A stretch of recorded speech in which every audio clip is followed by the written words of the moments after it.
That's what you signed up for. Otherwise, you'd be out there working for somebody else, doing your own thing.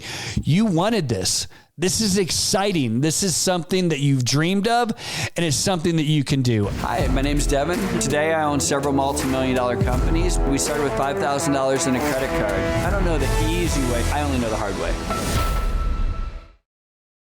Hey everyone, welcome to the Whiteboard Entrepreneur Podcast, where I give straightforward advice to fuel the entrepreneur in all of us. I'm Devon Dickinson. Today I want to talk to you about a concept that someone who works for me actually taught me. She is a great coach. She's a wonderful member of one of our teams.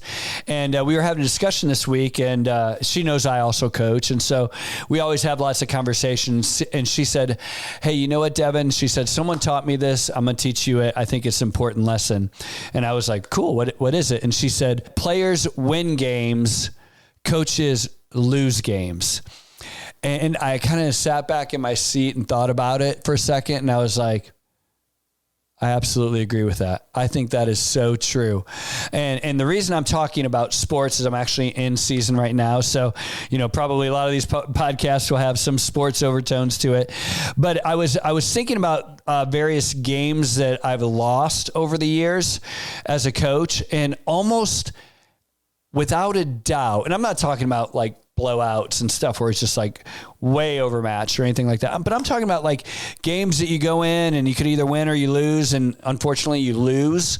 And almost every single one of those games, I can go back and I can think of things that as a coach, I could have done differently that would have controlled the outcome of that game, and we might have won.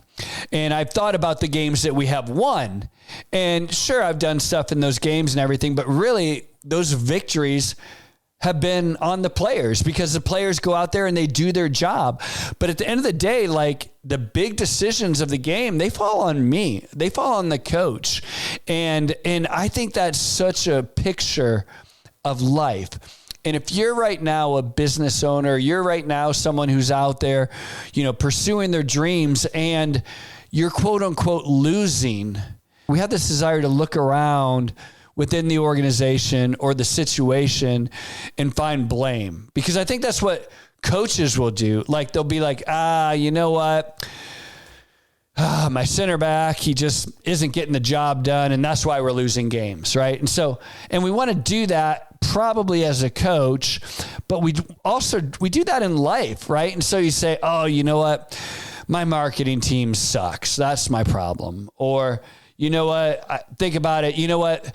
Man, if it was 2010 again, man, and interest rates were, what they were, well, holy cow, wow, we'd be doing good. Or, the economy just isn't what it used to be, or the competition, or all of these different things that we want to blame, right? So as a coach wants to blame the defense. A coach wants to blame the offense, the goalie, whatever it is. The coach wants to blame the goalie. And really, at the end of the day, the person who has the most control is the coach. And in your business, you have the most control. And so if you're losing, this is on you. And I tell you this not to discourage you, but to encourage you to action, right? Because just like every day, if you're coaching, you're given 20 players, you get to decide where they go on the field. You get to decide how you train them. Right? You get to decide how you encourage them, how you discipline, what formation you're going to run, what your strategy is.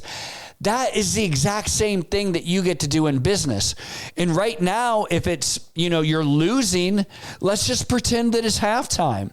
Let's pretend that it's halftime in your business, and you get to go into the locker room, get out the whiteboard, and draw up your formation and figure out what changes you need to make. And I'm not talking about what people you need to get rid of. That might be something, but I'm talking about what changes you need to make, right? You control. You're not a victim of the environment. You're not a victim of the competition. You're not a victim of your employees. You're the leader of all of this, and you get to make the choices and choose. And it doesn't mean you have to be perfect, right? I'm not trying to put weird pressure on you because you can go out and something not work. Well, guess what? You're still empowered to make a change, right? And you get to figure out what isn't working. And a lot of times what we want to say is what isn't working is Jim's not working and Jim's my problem. Well, that may be, but let's be honest. You hired Jim. You trained Jim. You put Jim in that job. You're managing Jim. You should be monitoring Jim's KPIs. What are you doing to help Jim? Right? Well, what are you doing in your organization to change the outcome so that you go from losing to winning? Because you control that, right? So with Jim, hey, maybe it is a training issue. Maybe you need to go back and retrain Jim. Maybe Jim doesn't understand the job. Maybe Jim's in the wrong position. Maybe Jim has a bad attitude and needs to go, but it's still on you. You're the leader because, like I said, players win games, but you as a coach lose the game. And I'm empowering you. I'm not discouraging you. I'm empowering you to let go, to be free of the victim mentality and understand that you get to have you control the outcome of the game. Because guess what? The clock's not ticking, right? The game doesn't end today, right? The game ends when you say it ends, right? So you have a chance to change it. You have a chance to change that outcome.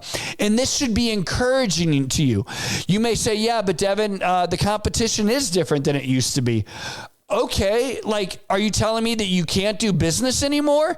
Well, then shut the doors and go do something else. You're not a victim. Nobody's making you stay there, but I bet you're right. Maybe the competition has changed. Maybe the market conditions are different. Maybe everything's different, but what strategy are you going to do to combat that rather than sitting on your hands and saying, well, I guess we're going to lose, right? That's not okay. Right? You have to decide what you're going to do today to change that outcome. And that's what great coaches do. That's what great leaders do. And I want to encourage you and I want to empower you to let you know this isn't weird pressure. This is encouragement. Right? This is encouragement for you to go out there and look at your business through a whole new lens, right? You're not going to look at your business now and say, oh, it's the market, it's this, that, or the other. You're going to look at the business and say, this is incredible. This is the opportunity that I have. What do I get to change today to be better tomorrow? Because just like coaching, you don't get to, pick. There's not 20 Messis on my team, right? There's 20 high school kids that give their best every day that are like clay that I get to mold into the best player that they could possibly be. And that's exciting. And that's how you get to treat your company, your opportunity. You get to every day mold your company. You get to every day work on it, improve it, train it, redo it, scrap it, start over, whatever needs to be done. That's the exciting part. And like I said, even if you look at it and go, this is no longer worth doing, you're not a victim. You can literally shut the doors on that and start something new. Because you do have the capacity to win. So I'm here to empower you today to make the changes that you need to as the coach. It's super exciting. Go out there and win. And when you do win, make sure that you give everyone else all of the praise because they have been the ones that have been on the front lines and won that game for you. And if you're losing, guess what? You get to make those changes, and that's exciting. Remember, that's what you signed up for, right? That's what you signed up for. Otherwise, you'd be out there working for somebody else, doing your own thing. You wanted this. This is exciting. This is something that you've dreamed of, and it's something that you can do. I'm Devon, and this is the Whiteboard Entrepreneur Podcast.